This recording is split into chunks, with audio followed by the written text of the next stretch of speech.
I got to say I'm pretty cheesed off this week. I got emails, particularly after a Four Corners program on the ABC, where pretty well the summary of the story was we're going to hell in a handbasket again. And though I missed the report, I have actually talked to a number of people who were pretty well spooked by the report.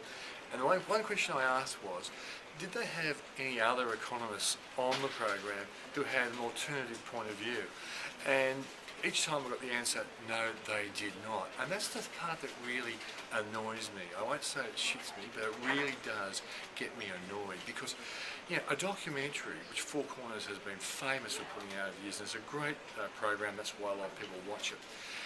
A documentary is actually supposed to cover both sides of the story. Otherwise, I call it a mockumentary. And that's what we've seen ever since the GFC came along, is that the media wants to run the bad news story. And what really annoys me is at the height of the GFC, the ABC in particular was running a lot of negative stories, always featuring the bears out there, but never talking to the economists who were bulls. People like Craig Jones from Comsec was out there saying that we could avoid a recession. I was saying exactly the same thing.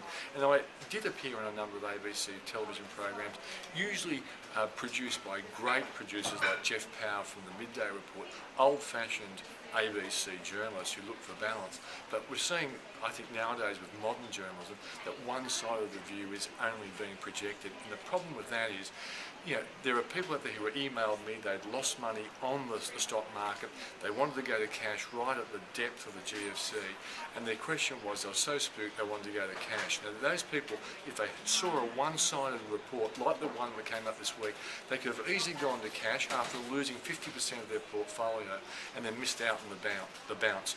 We as journalists have to have a responsible attitude when it comes to reporting things that could have a very big impact on the bottom line. And that's the thing that really annoys me. No, shits me.